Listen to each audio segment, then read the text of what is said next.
Welcome to the Roadshow Podcast. Okay, we're hot. We're hot. What's up, brother? What's up, dude? Pull that fucking mic in, bro. and across. I like the mystery. I you like the mystery. What's been happening? Are you going to get off your phone this time? Come on, man. 3 seconds in. Fuck. God damn it. What's been happening? So much, bro. So much? Yeah. I'm excited. Yeah. Yeah, back in Perth for a bit. Yeah, been here for a week now. I'm on tour in Australia, Okay. which is cool. So I currently don't reside anywhere. You're not living anywhere. No, You're a free man. I'm a very free man, That's good. which freedom is happiness, right? Uh-huh. Yeah. As they say. As Seneca says, I think. Seneca. Yeah, so just I'm filming the documentary at the moment, so it's still going. The project is kind of like blown up big time, as in like what I need to put inside it type thing. Yeah, yeah. It started out as a super tiny project that was very achievable within a certain time frame, and then I've kind of like I've got to points where I'm like, fuck, like I could just add some more in, and then it's just grown, and then it's tangents, and it's like the ADD mind just gone boom, you know, those neural pathways have just exploded. So last time we talked, we didn't talk on camera, i.e. the last podcast that we did that didn't air. Like, was that on purpose? No, that was the cameras fucking up. Oh. Yeah, no, it wasn't good. Blame the tool, not the tradie. Right? Yeah, exactly. Fuck those screwdrivers. But so people are starved of you talking about the documentary. I've heard, and I don't want to take away from anything. Yeah. That I want them to hear. So let's go. Wow. Oh, okay. Oh shit. Well, it's funny when we just caught up before. You were like, "What's it been? 3 months?" I'm like, "Bro, how old's your kid now?" Yeah. And that's 7. Yeah. Your kid was a month old when I came here. Well, okay. So you've heard all about it.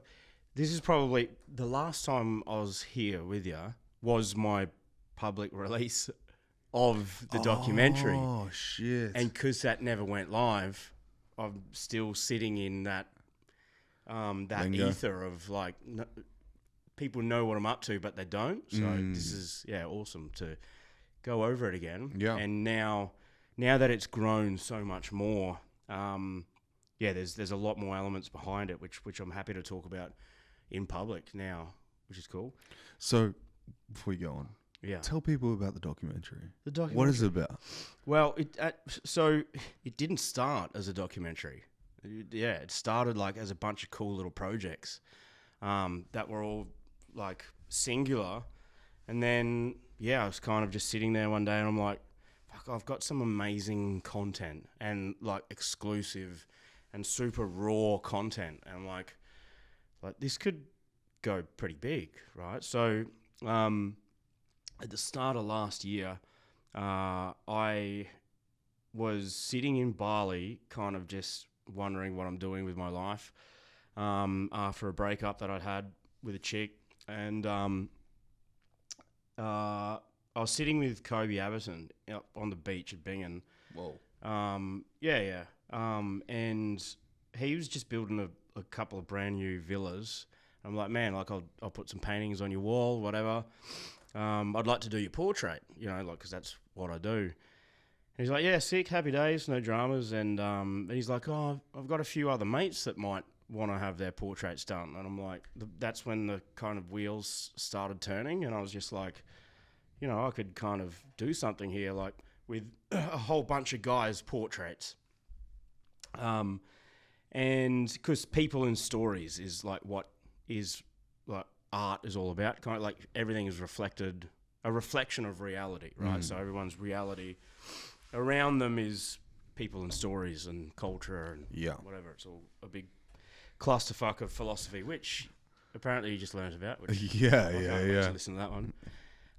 So I was sitting there on the beach and it kind of.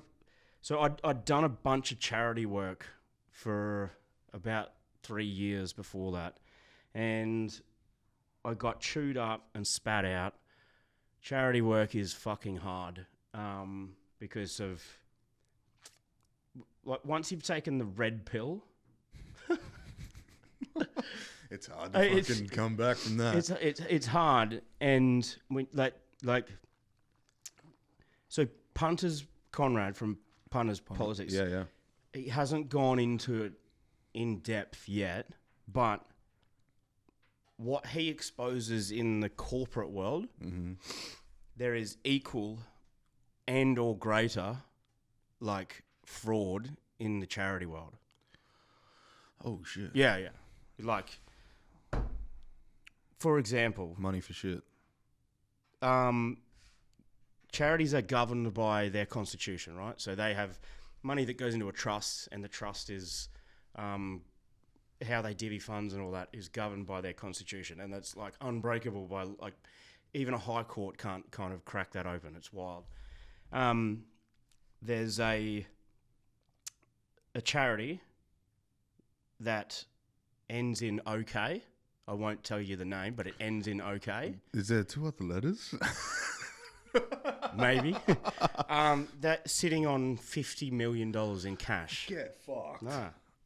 Right? Whoa. Then the next one was Celeste Barber's fundraiser for the comedian. Yeah. For the New South Wales, pretty sure it was New South Wales. Yeah, she's in Sydney, yeah. Fire department there after the Black Friday or Saturday fires. Oh, Black Saturday, yeah. She raised $300 million or whatever, with the proviso that money goes to the people that lost their homes. And it was determined through the courts that the money could only be used for a tiny little fire department in rural New South Wales. Right? It's fucking fraud. What the fuck? Yeah, bro. Yeah, like so when you crack open the egg of charity and how you launder money through it, how people just use it as a tax write-off, how if that didn't exist, would there be good stuff going on? Yeah. Would people donate? If the charity sort of framework and structure didn't... Yeah, anyway, that's the red pill that I'm talking about, the knowledge. The problem with that is businesses can own charities, and then they can send their tax dollars to that charity as a tax refund, like the Bill and Melinda Gates Foundation. Oh, yeah. They send 100% of what they need to pay in tax to that charity, which they fucking own, that makes their tax void. But it's still their money. Yeah. Wait, what? Yeah. It's dirty. Yeah, it's dirty. So dealing with that for a few years, okay. So how was I dealing with that? Well, I was donating a lot of artwork, right? Because artistically, I believe that my work or anyone's work, whatever, should be shown. It should be shown. So I'm kind of like, as much as I love private galleries and all that and collectors, and they're great for your brand and all that. Yeah, you only get individual exposure though. Yeah. And I like doing work, where people can see it. So whatever, and it's for a good cause. Yeah. And that's my good cause. Like I love doing that, and if I can help, I will. But I got burnt. I got like kind of chewed up and spat out from it. So at that particular time, I was in Bali. Yeah, my whole life had kind of fallen by the wayside, like just kind of fallen apart. And yeah, I was in some real deep search for some direction. I'm pretty sure you called me. I would have called. You were on it. I was on it. Yeah, absolutely. Yeah. You called me and you're like, dude, I've got this great idea. I'm coming on the podcast to talk about it. I was like, done. You don't even fucking remember. Sounds like it, right? It sounds like me. Yeah, then, it does.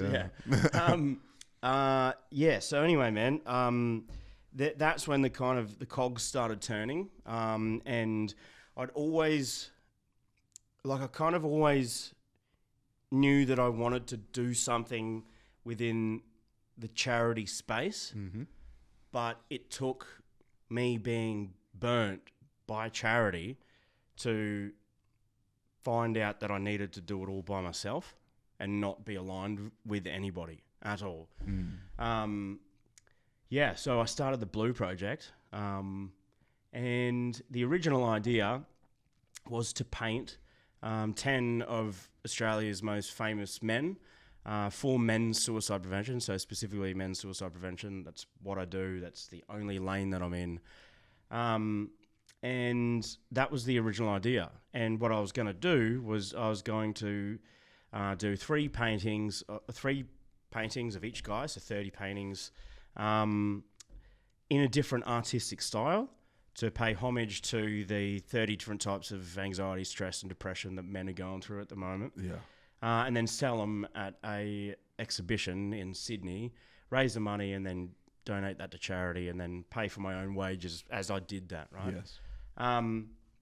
Through that process, you know, A Brush with Fame by Ando? Yeah. So a lot of comparison has been made about his and mine. Mm-hmm. So people went to his studio, and then they got painted and they talked about, you know, their trials, tribulations and their life and whatever. Mm-hmm. I'm going to these guys. So I'm traveling. That's why I'm kind of not located anywhere, which I love. You know, being a gypsy is fucking great. Love it. So got to this point and I'm like, man, I ended up having about 150 hours of like raw film painting these guys. I'm like looking through all this stuff. I'm like, there's stories here that are just fucking insane. So where were we? You're telling a I'm fucking still story. laughing at the last joke that was just taken offline. My bad. Because we can't talk about it in the public space. You were talking about how you went around. That was the difference between you and Ando. So you got 150 hours. Yeah, man. So my brain just fires like this. So I know. Yeah. I've been with you before. You're fucking. Well, not in that context. Oh, I dream about it. Didn't we just talk about backshots before? And action. All right, we'll fucking get there eventually. Man. So I ended up like looking at all this stuff, and I'm like, fuck, I've got hours and hours worth of like filmed content, vulnerable moments, and the filming part of it was really only meant to be for like short reels on social media or whatever. Right.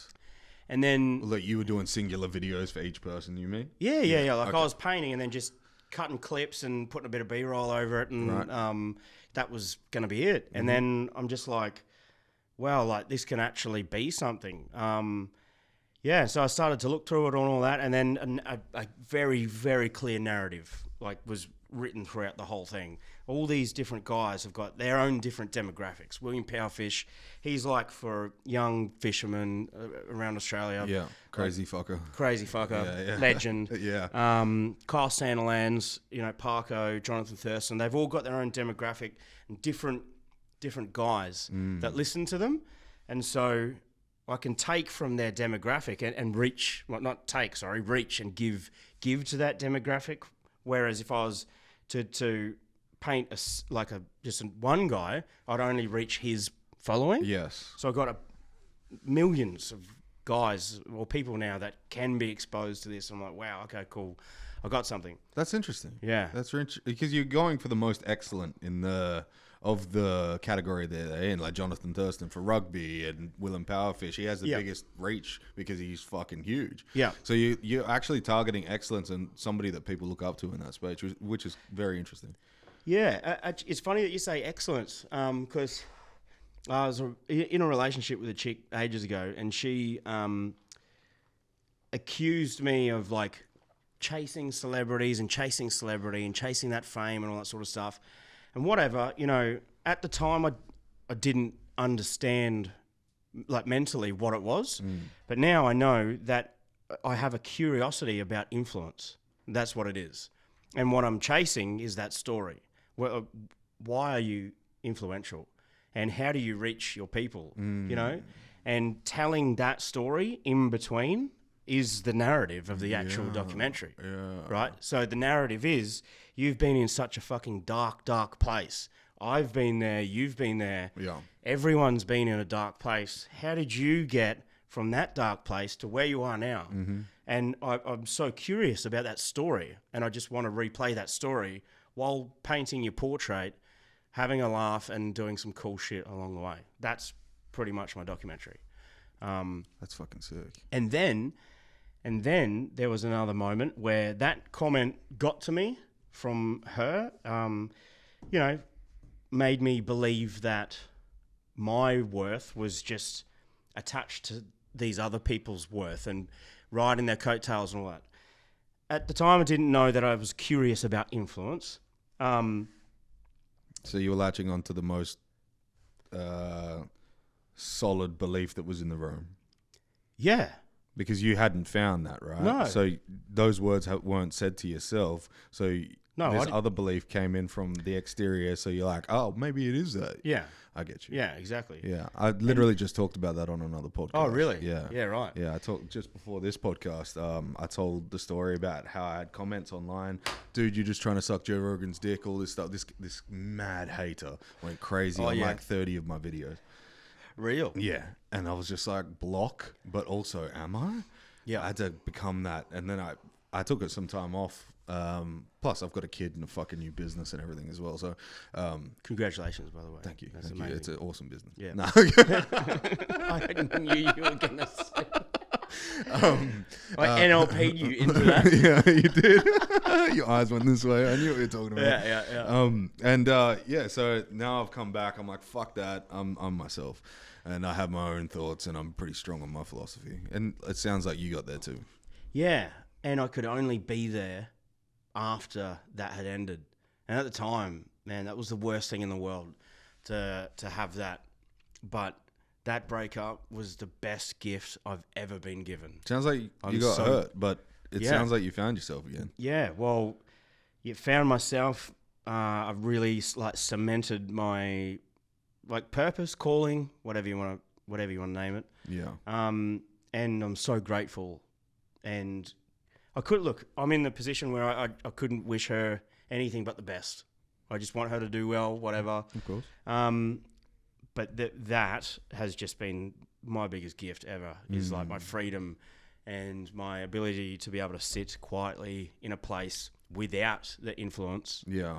And understand what I want to do in life. And that's, kind of catapulted me into this world now that I'm navigating. Something new happens every day. It's amazing. It's great. There's this ongoing pattern that I'm recognizing in artists, and love inspires art and suffering inspires art.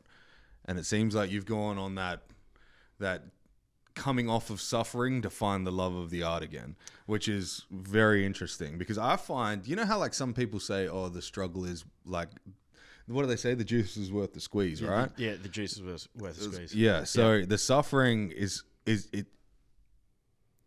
How do you say it? It's not worth it. It's necessary. Yeah. It's necessary. For you to be who you are as an artist, you need to struggle, you need to go through suffering, and you need to find yourself at all times. Yeah, well, that's where the most authentic art comes from, is the hustle, the grind. There's Alec Monopoly, Phil Pleen, a whole bunch of now, like probably not Dan Arsham, but there's a whole bunch of super famous like artists or people that call themselves artists now. They were artists, I believe. That like Alec Monopoly can go buy a Lambo every day of the week for the next 2 weeks, whatever. He's that rich. But the humanity, the struggle, and what is the connecting factor in like art has to connect to be art, or else it's just graphic design, right? Yeah, true. That connection to everyone, which is the connection we connect via our struggle, via the loss of love, whatever. It isn't there in a lot of their work now. So it's necessary. Yeah, it's fundamental. So to always stay in a state of struggle is probably like true artistry. But art is totally different forms, right? Film, music, dance, painting. Yeah. Whatever. Yeah. But some of the best artists are batshit crazy, and I love that. That's my favorite thing. It is 100%. Like you look at Steven Spielberg, he was fucking nuts, and he made. Cheers, bro. Thank you. Sunday. Why? Oh well, I have dampenings that I can. This is a struggle. Okay, so this is art. They're actually noise-cancelling curtains. Let's close those bitches. Noise-cancelling curtains. Yeah. I just wanted some sunlight, but, you know, it is what it is. Okay, so so I write a bunch of poetry as well, by the way. Of course I do. Check this out. Here's one of my sayings. They didn't cancel shit. Oh, a little bit. Noise cancelling curtains. Yeah. Let me find this for you. Peace finds love. Love starts wars. War desires peace. Peace finds love. That's art. That is art. Yeah. Wow. That's one of my sayings. That's very close to the weak men. Yeah. Strong. It's that like that the whole juxtaposition of ideas. Yeah. All the same. But I'm glad you're back on your fucking hustle. That's fucking sick. Your painting that you did in the is it Kalgoorlie? You did Kalgoorlie, yeah. Wow. Oh, cheers, man. Yeah, that that was cool. Sick, dude. Fucking so cool. Yeah, that's a fucking giant painting. Yeah, bro. It's huge. Yeah. How long did that take? So it took me about 6 days on the tools. Yeah. But it was about 3 months in design. Okay. So I did. It's 180 square meters. That's massive. So it's on the side of a sill tank, so a carbon in leach tank, which is like it's the last process in the gold refining process. Okay. So they just let it sit there in this massive tank, and the tank is just a massive canvas, like ready to be painted. You know? And it's funny actually how it happened, because I was working there just on the mines. Yeah. I was building a mill, and kind of like whenever I talk to anyone, it's exactly, I don't care what position you're in, I just talk to you the same, have a laugh, do whatever. Mm-hmm. Anyway, ended up having a laugh with the construction manager of the whole project, and it was just a joke. It was like, oh yeah, that brand new tank there needs a painting on it. And he goes, oh, we're actually going to be putting a big white tree on this tank. And I'm like, oh yeah, like what's that for? And he says, oh, it's for mental health. I'm like, oh really? And I'm like, so I started to prod about what it was. He goes, oh, it's made of like that 3-ply aluminium with the foam in the middle of it. Mm-hmm. That shit doesn't last, by the way. Yeah. A Pollock, I think it's called. Pollock, yeah. Pollock or whatever, yeah.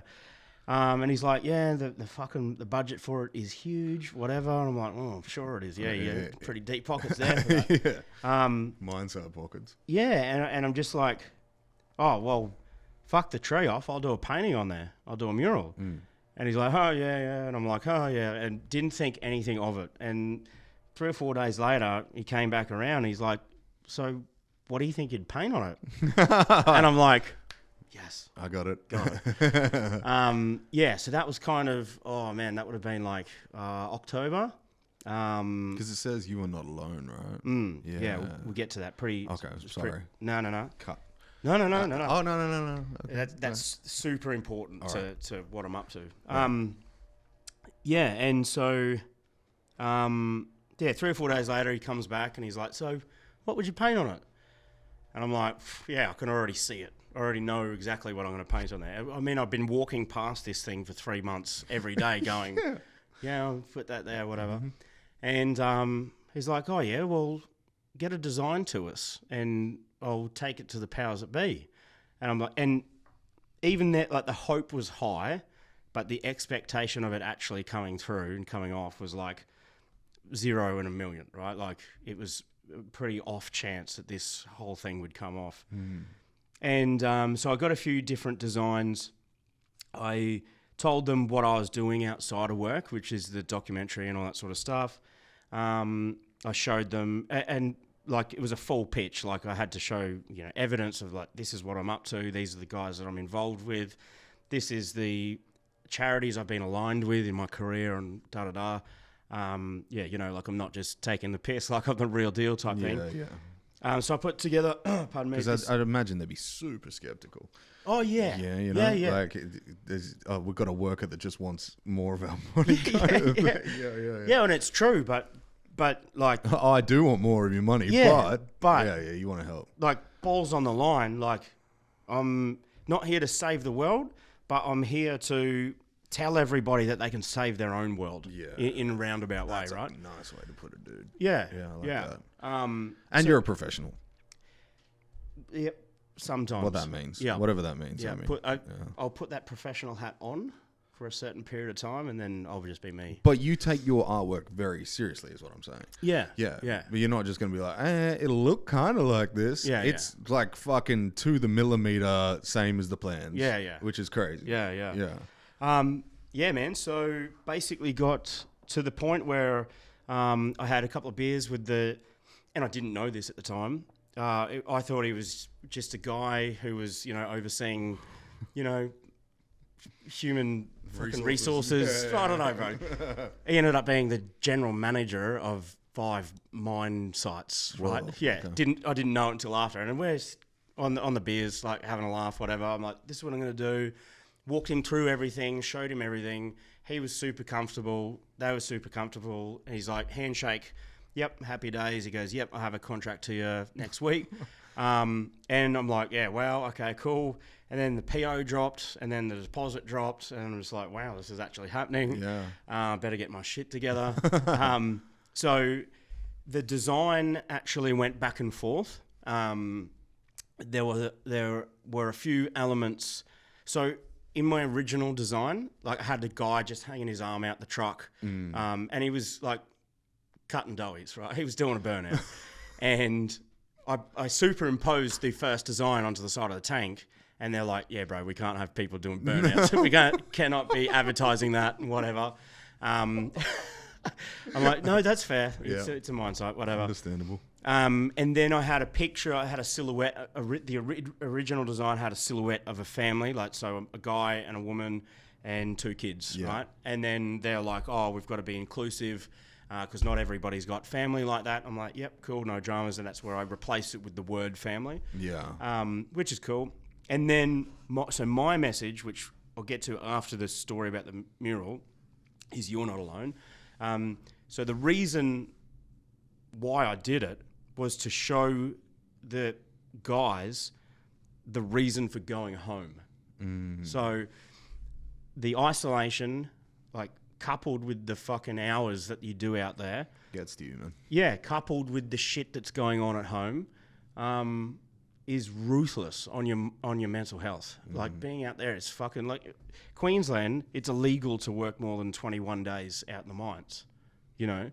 And they got that rule for a fucking reason. Yeah, it's hard. I know guys are doing like 3-month stints. Yeah, I used to do 6 weeks. Yeah, out here in WA. Yeah, but so Queensland's got those safeguards. But anyway, so the reason for the mural is to give a reason to the guys to go home, or to remember why they're out there, because it's mining is so normal and ingrained in WA culture that it's normal. Right, it's normal to do it tough. It's normal to, but it's like you shouldn't normalize like being that ruthless on your mental health. So here's a way to try to remind you that you got good shit to look forward to when you come home. Yeah. So I did a bunch of AFL balls. I did a surfing chick. Can you pull up his mural? Go Lini. Who is Lini? Who? Oh yeah, who is Lini? Still questioning who I am. Are you? Never. Not Lenny, L-I-N-I. Oh, I get Lenny all the time. I bet you do. Lean into it. Yeah. And then type mural. It'll come up on images. Will it? I'm sure. I actually haven't. Let's try. There. You've done so many fucking murals. Yeah, it's ridiculous, eh? So just go back into Google, bro, and then go to my Instagram page there. Yeah, that one. Instagram. Yeah, click out of that. Go down. There it is. There. The far left one. Go to the far left one. Oh, you can't even come look on. at it. You don't have Instagram, bro? Anyway, yeah. Anyway. You can kind of get a snapshot of it there. Yeah. Not really. Anyway, I'll put it up on the screen. I've seen it. That's the That's the mural. Yeah, and I've got a chick doing surfing and a couple of AFL balls, a guy in a truck who's now driving down a dusty road. Not doing a burnout. He's driving down a dusty road. Art, right? Everything's fucking art. Yeah. And then the kind of glue that holds it all together is You're Not Alone. So as I've grown and as this project's grown, I've had to find my point of difference. What's my point of difference? What differentiates me from every other Tom, Dick and Harry that's working in the mental health space and all that sort of stuff? And I've really hammered home a few of my own personal pillars that I hold on to. One of them is this You're Not Alone thing. So 30 years ago, there's a guy by the name of Gavin Larkin who started Are You OK Day and Are You OK Charity. Unfortunately, he's passed away now. He's not with us, but his charity and legacy still lives on. And they proudly say that they are the biggest mental health charity in Australia, which is amazing. But Are You OK Day was so relevant back then when the mental health game started, right? It was the question of, are you okay? Because forever and a day, no one had asked the question, are you okay? Yeah. Now, fast forward 30 years into 2025, no one's okay. And I'm not saying that Are You OK Day isn't relevant, but to ask someone if they're okay, knowing that they're not okay, it's kind of fucked. Mm-hmm. So now my thing is you're not alone in your not okayness, if that makes sense. Yeah. And it's a bit of a moral conundrum for me because I love the work that they do. They do amazing work for people around Australia and people who are born into disadvantage or struggling. It's very front and centre. It's in your face. Are You OK is everywhere. It sponsors everything. But the moral conundrum is that the question of are you okay, it's not relevant because no one's okay. Yeah. Now, I'm not okay. You're not okay. Everyone listening, they have something going on. You've got something going on, and it's no one's fault. But yeah, fuck, man, to ask if you're okay when shit's going down is fucked, and it lessens the humanity because it's just such a generic question, Yeah, my heart tells me that not as a representative of the people or whatever, more of I'm observing the mood of society, and the mood is that our country is in such a shit state, and that filters down to the people, to everybody, and it affects everybody differently. And it's great. Are You OK? It's awesome. I'm pretty sure they do Movember. They do such great work, but I can't be the only one thinking that saying Are You OK it's hard. When I talking about fucking rough times in life, I think it was Are You OK Day in 2022, just after COVID reopened, right? So fully reopened. I wasn't okay. I was going through it rough. I was dealing with an on-off relationship that was fucked up. I was down. I was I was still doing podcasting. You could kind of tell the period of time it was, right? Because I was kind of flat. And I went to a Caltex service station in I want to say Claremont in Claremont. Oh yeah.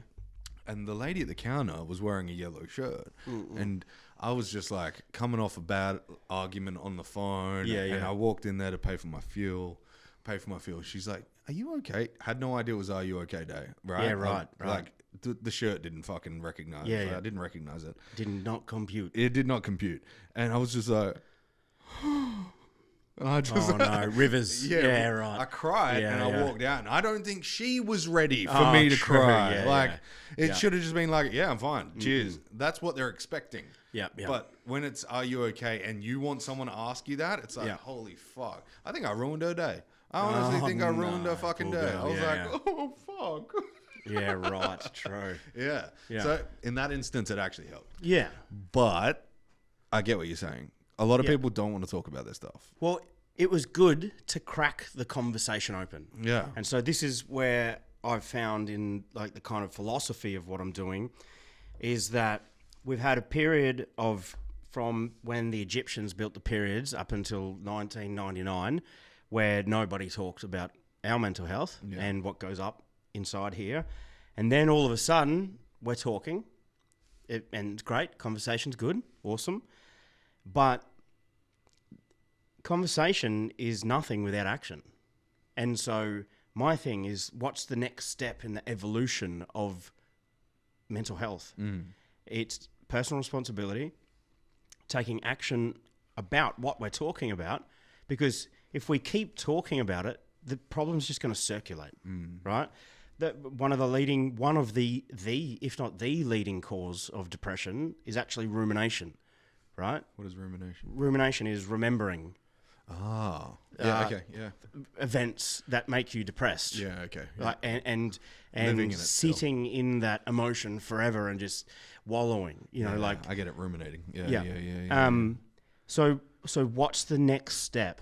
What's the next part of this journey? Everyone's on this journey.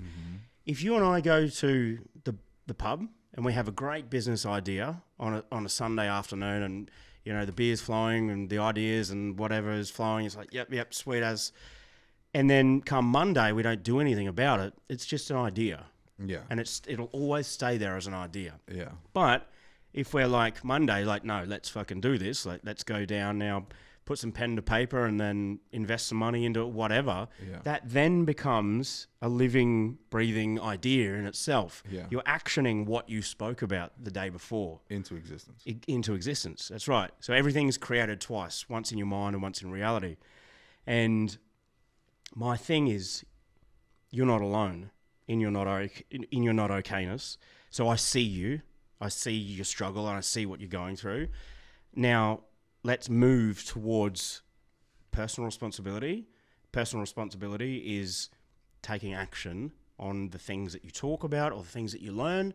So conversation's great because you get other people's perspectives, right? So you might have gone through something and I might take one sentence from that and go, oh, fuck, I can apply that there. But if I don't apply it, I'm being personally irresponsible to myself. Yes. And sitting still wallowing in my fucking not okayness. You know what I mean? Yeah.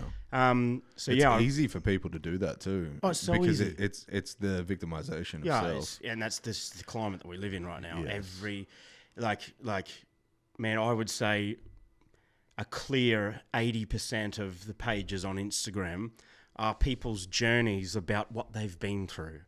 Right? Yeah, fucking emoji eye roll. And I'm watching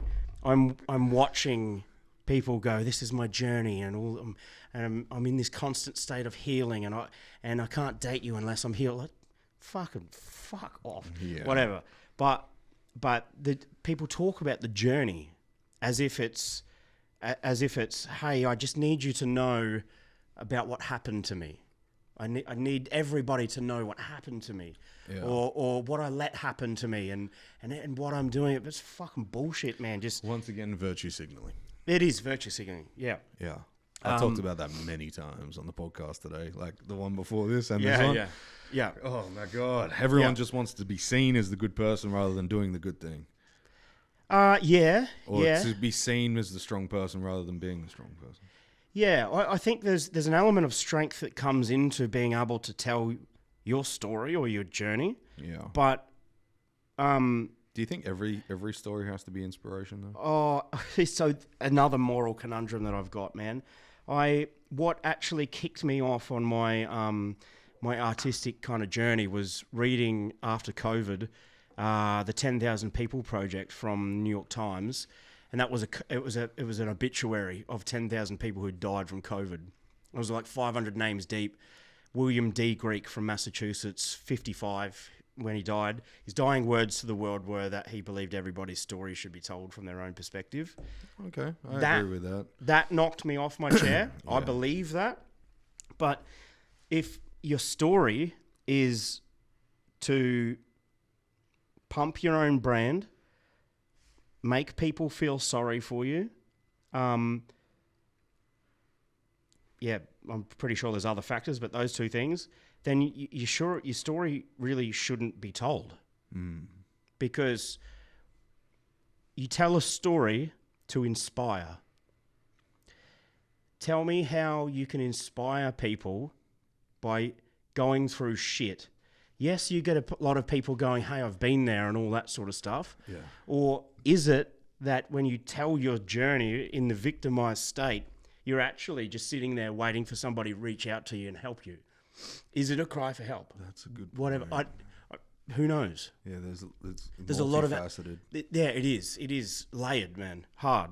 But in this day and age where people have got the platform to be able to brand and monetize off the journey of, something shit that's gone on, then is that healing? Or do you know what I mean? Yeah, then they lean into the shit and then everyone else copies them because they're making money too. Yeah, so it's like, it's almost a genre of content. Yeah, absolutely. Which is sure. weird. Yeah, when it's hard because then that brings into play an overloading of information. And one thing that I'm trying to break apart with this documentary is that overloading. There's so much information. And, you'll flick past 10 reels, right? And, it's so fucked how your algorithm knows what you're going through in life, but you'll have 10 reels that say, was your ex a narcissist or whatever, right? Yeah. And then you'll go, oh yeah, whatever. Echo chambers. It's a million people giving their opinion and creating a narrative that suits what they can obviously build their brand or make money off, right? Which sucks, because if you have a look at it, perfect example for that, I flick past 10 fucking reels that all say, here's the key points or the red flags to know your ex is a narcissist or whatever, when in reality, 0.1% of people actually diagnosed with a mental disorder are diagnosed with narcissism. Yeah. Do you know what I mean? Yeah. It's a very small percentage. Yeah, it's so small. Yeah. But that doesn't mean that the social kind of structure that we got doesn't breed attributes of narcissism. Of course. Do you know what I mean? Of course. So we're in this duck lips are a real thing for a reason. Wait, what was it? You've got fake tits, fake teeth, and a fake nose, and you want a man that's real. Yeah, you want a real man. 6 foot tall with a long dick and $500,000 a year. Yeah. I got 2 inches, but I got $500,000. Love that. Yeah, God. Dude, it's it is real. Like the echo chambers of people fucking getting together and like pleading themselves. But I think the whole algorithm thing, there's facial recognition technology in a phone, but it recognizes when you're sad. And when you download an app, in the terms and condition, they have access to your camera. So your face is being recognized by the cameras of how you're reacting to them. So then it gives you more of that. Yeah, right. Yeah, and especially if you're in that sense and you're talking to people about sadness and they're like, oh, well, he's sad. Let's make him feel a little bit angry about this or sad or whatever the fuck it is. Yeah. It's very cunning. It's very cunning. But on the flip side, it's also the human response to our own emotions. Yeah. We think that we're fleeting with emotions and it's a negative thing. I think you're supposed to feel sad. Oh, absolutely. I had one friend, he's like, dude, I need to get on antidepressants because my missus left me and took the kids. I'm like, no, you're supposed to be sad right now. Yeah. She took your kids because you did nothing in the relationship. Like, I get it. I get it. Yeah. You don't get it. But I can't say that to a guy because that looks like I'm not supporting him. Yeah. But I said it. So, no, I agree. And actually, this is here's a freebie from my documentary. Let's go. Something that I've found. So, let's use the hot pan theory, right? We've got a fry pan on hot flame, and it's melts butter, right? Hot as. Okay. What if you put your hand on that? Mm-hmm. What are you going to do? pull it off. You got to pull it off. Yeah. So what does that tell us? It tells us that pain is actually a prompt for change. So if we were to take that theory and apply it to every painful feeling and emotion that we've got, anxiety, stress, depression, sadness, whatever, and we were to swap those words out with the word pain and just have that as a broad kind of idea or category, what is that telling us? So if I'm feeling anxious, that's actually my brain telling me that I need to change something. It's a prompt for change. And so when we get into passive suicidality or suicide talk or whatever, you get this whole flood of it's a flood of everything at the same time. And you have this fucking tunnel vision and the words in your head are, I just want to end it or go to sleep forever or kill myself or whatever. Yeah. The thing is that what we're told is that that's wrong. And in a support role, as a friend, as a parent, whatever, our instant reaction is if somebody tells us that I want to commit suicide or kill it, our natural reaction is to go, no, you don't. But that's wrong. It's actually, from the other perspective, it's true. And what they're telling you is that they actually want to not kill themselves, but they want to kill the part of themselves that got them to the point where they question their own mortality. Yes. So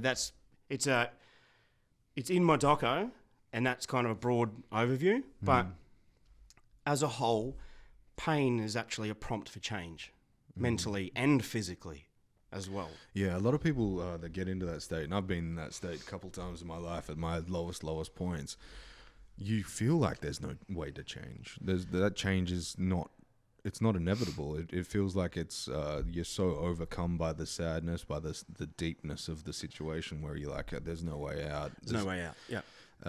But there is a way out.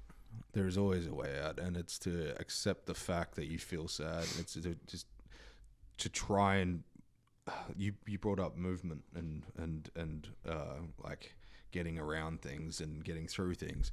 I think, and a lot of people will flip to pharmaceuticals to try and get away from it. There is something to literally running away from your problems. When you run, you get admitted endorphins from your system. It makes you feel better. Yeah. Run away from your problems, but come back. Yeah, that's all you got to do. And then after you have a run, maybe eat some nutrition. Dr. Jordan Peterson, he says the biggest case for sadness or depression in the world is because you're not eating enough nutritious foods. Yeah. Your body's like screaming at you, please give me something good. Yeah. You're living on McDonald's, you fucking hate yourself. Yeah. You're like got no good friends, you're always on your computer, like all that kind of shit, right? Yeah. It's not healthy. You need to be yourself in the mirror. You hate yourself in the mirror. You want to be, you have to be social. We're social. That's why when you get put in prison, the worst thing that can happen to you is they leave you alone. They put you in solitary confinement. Yeah. We need each other. It's weird. We need like this fucking bacteria that feeds off the energy of other bacteria. Yeah, we're social. We crave that. Yeah, we crave it. We need that. Even if it's going to see a therapist, get someone to look you in the eyes, right? That's all it is. Yeah. The saddest guy at the club is the guy that can't go up to the girl, so he turns into a loner and sits by himself. Yeah. That's the saddest guy in the club. Yeah. Right? Yeah. I was going to go deeper in that. Yeah, no. So many tangents. The most upset people in the gym are the fatties that don't eat anything nutritious. Yeah. Like, if you look at every aspect. What's the saying? No one wants to be the fat guy in Bali. Yeah, nobody. I've been that guy. Same. I was so happy. Nobody cares over there. I want to talk about Bali because I just got back from there. Yeah. There is a life over there that is not apparent in Western culture. Do you know why? Why? Do you want to know why? I want to know why. Okay. What is it, Lenny? Okay, and you can Google this. So, Google it. After. Oh, okay. Let me prove my point first. Yeah.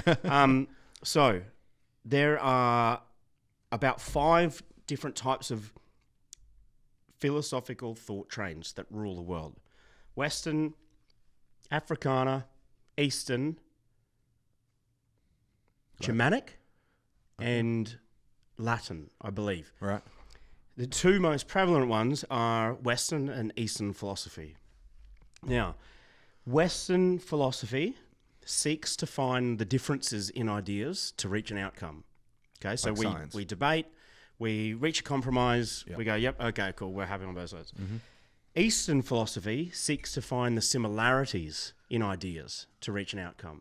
So karma, dharma, community, family, right? That's why when you're here and like in Western culture, Australia, whatever, you drive down the streets are perfect, the houses are all clean cut, whatever. You go inside the houses and the majority of the time, like it's pretty like moral filth, right? Yeah. It's like pretty corrupt, like the heart is gone. Yeah, it's pulled out of the heart. Go over there, they're living in shanties, they're living in huts, whatever, like they're scraping shit off the sidewalk, the dogs look rabid, whatever.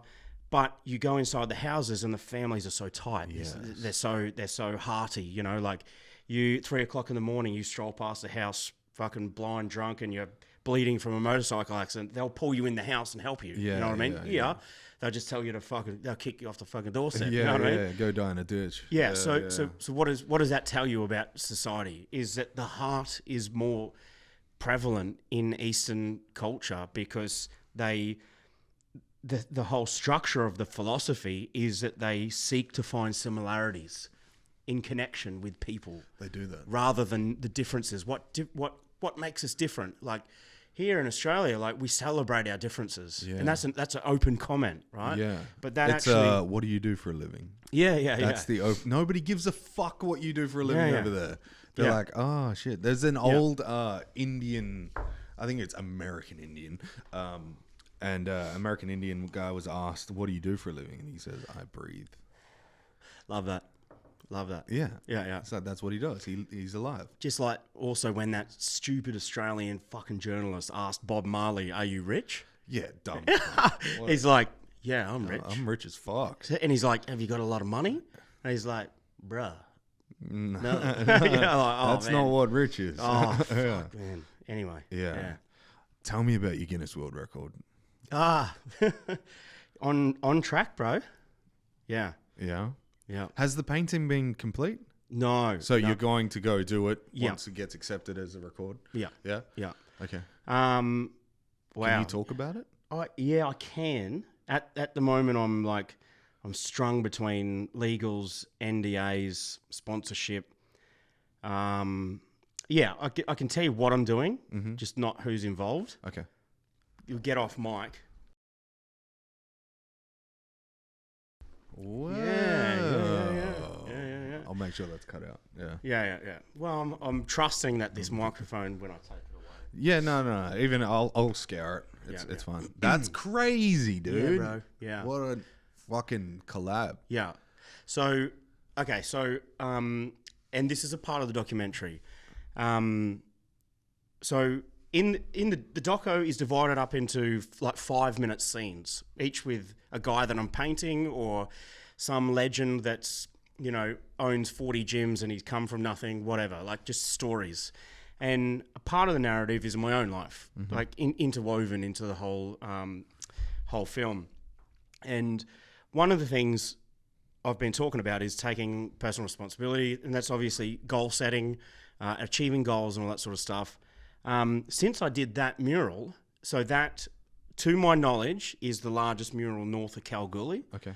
And I was sitting there and I was just like, fuck, that's not enough. Like, I want to go bigger. Yeah. You want to go biggest. Yeah. I want to go bigger. So I'm like, started doing some research and all that. Found out that the biggest mural or the biggest painting in the world was done by 22 artists in South Korea. It's something like 22,000 square meters. It's huge. So I'm like, how do I do this? So I got a hold of Tabor, which is like the Australian Book of Records or something like that. Okay. They're an organisation that every country has got a gatekeeper to Guinness World Records, right? So Guinness World Records is like this, band of people that go around the world and like just tally world records, yes. Right? It's not like an organisation from a country or whatever. Yeah. They're a privatised organisation. Yeah. Yeah. So every country's got their own record-keeping kind of statistics company or corporate fucking entity or whatever. Yeah. So Australia's is Tabor. So I got a hold of them and we started talking about, the biggest mural and all that sort of stuff. So the painting that I'm doing is 5 times bigger than the biggest one in Australia so far. It's going to be 50,000 square meters, which is... What the fuck? Yeah, That's 5Ks. No, it's... Square meter, yeah, squared. 5K squared. Yeah, so it's 1 by 5. Yeah, 1 by 5, yeah. Yeah, you'll be able to see it from space, yeah. And there's a reason why you'll be able to see it from space. So actually, I won't say what it is. Yeah, we'll talk after, but Yeah. holy fuck. Yeah. I thought it was 50,000 foot squared. No, square meters, 50,000 square meters.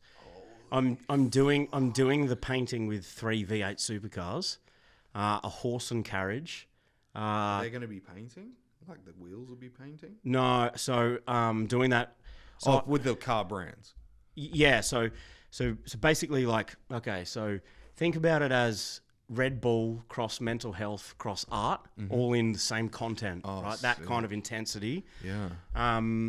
And I've got one professional V8 supercar driver coming out, one guy that owns a large beer company here in Australia, and then a couple other little surprises up my sleeve. And so basically I'm using the V8 supercars to plot the border of the entire painting. Wow. Yeah. But that's to bring in the fun element of it. Yeah. And then I'm using 50... So I'm buying 50 tons of liquefied carbon. That's the paint that I'm using. What the fuck? Yeah, because I can't paint a salt flat with acrylic paint because I'll have every environmental agency up my ass for the rest of my life. So I'm using natural paint, so liquefied carbon and dyed vegetable oil. And I'm building a special like nozzle sprayer so I can do like spray 2 meters at a time. Yeah. Off the back of a truck that's always got an IBC of paint. Getting put onto it. And it'll be visible from space. Yeah, I'll show you a picture. What the fuck, dude? Yeah, dude. Yeah. That is insane. It is. Because I'm going to paint the biggest picture in the world. Yeah. Me. Yeah. It's a Lini move, let's be honest. Yeah, well, my ex thought I was crazy, so why not live in it? Oh, fuck. So you've got you know what you're doing. Yeah. I've had to send that off to the government. Wow. Yeah. I like that. So I need Indigenous approval to be there. That's costing me $30,000 for 10 days to have the tribal leaders there, making sure everything's going all right. It's pretty expensive little venture, but the thing is that... How long will the painting be there for? So 6 months. 6 months. Yeah. Okay, and then it washes away. Yeah, it'll wash away. Yeah. So I have to do it in a time period where there's going to be no rain, after rain, or before rain. Before rain's fine. And I just have to pray that it's not going to rain while I fucking do it, you know. Yeah. But anyway, look, we've sussed out a time, and all the years prior have shown us the evidence that this is the right time slot and whatever. Yeah. So as a part of the doco, I want to show guys that you can work in the mines and then still have a dream and pursue it. And this is my dream. This is what I like doing. I like painting. I like big shit. I like having fun. And so I'm showing the guys that you can do whatever the fuck you want. You know what I mean? Like, you don't have to be a slave and caught in this cage of this beautiful golden cage that we're all in, of Western society. You're not only doing that for us here in Australia. That's it's worldwide. Yeah, it's huge. Yeah, bro. Yeah. Are you gonna contact Google to get Google Earth satellite photos of that? Because that branding on the planet from space is wild. That too. Ah, smart man. Yeah. And then the next thing is to cut this out. That's the Guinness World Record. So it's going to double the size of the biggest painting so far in the world. So hopefully I'll be able to hold that record there for a little while. Literal stamp on the world, like literally a stamp on the world. Yeah, and God-sized stamp on the world. So here's the joke, right? So obviously it can be seen from outer space. Yeah. What happens out of space? Aliens, right? Yeah. We're not alone. Yeah. Yeah. So that's the joke. Yeah. Cross the I area. like it. I like it. But also, if an alien's feeling down, he'd be like, they can look at it. Yeah, exactly. Oh, they're nice people. Bang. Yeah. Let's go see what these guys are like. Yeah, go on. You got fucking Trump just blowing them up. There's so many, like, you went over a few names before. I think what you're doing with the documentary, how far through filming are you? It keeps growing. Oh. Yeah. Are you going to do like a limited series? Nah, it's going to be, I'm putting it into 90 minutes. Okay. So it's just going to be one segment. Yeah. So like, you get those docos that it ebbs and flows about interesting, boring. Yeah. Every sentence in this thing is juicy, like it's sick. Yeah. I've put a lot of work into just making sure everything is right. The names that we talked off of the podcast about what we just talked about, are they going to have a showing? Yeah, because awesome.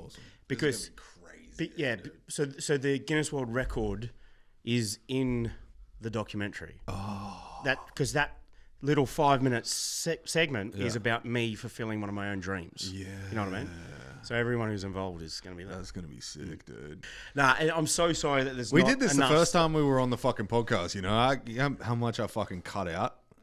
All the juicy stuff. Well, yeah, but we spoke for, it was 4 hours? Longest podcast I've ever done. Yeah, it was 4, Yeah. We were getting there, though. We were fucked. I was smashed.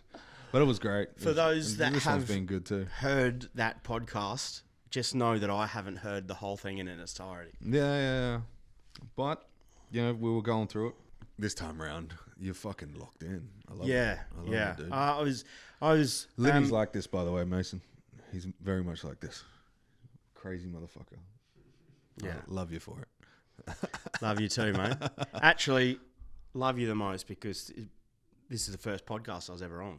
Was it? Yeah. And you've done more now, haven't you? Heaps more, bro. Yeah. Toured the country doing podcasts and that. Yeah. I'm glad I got you into it. Yeah, you literally popped my cherry. That's the red curtains. It wasn't just yours. No, I bet. Well, let's call it. Okay. You want to go over anything else? Yeah, man. No, I've pretty much covered everything, I think. Are the news and stuff going to cover the mural? Fuck Yeah. It'll be massive. It'll be international news. Yeah. Well, so I'm really wanting to play my cards right. I want to have a crew out there. Yeah. And then obviously having that exclusivity of a crew being there, they pay for that right. You know what I mean? So everything's kind of monetized that way. Into it. Yeah. I like it. Yeah. That's good. But yeah, it's going to ultimately what I want is just for people to know that they're not alone, and that's the key thing, man. Is the isolation in mental health. It is isolating. It's shameful. Like, some of the shit that goes on inside my head. Like it's shameful to even think that I'm thinking about that. Do you know what I mean? Yeah. And then I think one of the key factors is the knowledge, because knowledge is power. Is the knowledge that you're not alone in what you're going through, man. And that's just my fucking key message. Yeah. Amen to that. Thank you, Lini. Happy days, bros. Mason, thank you very much. Take care, bro. Take me home.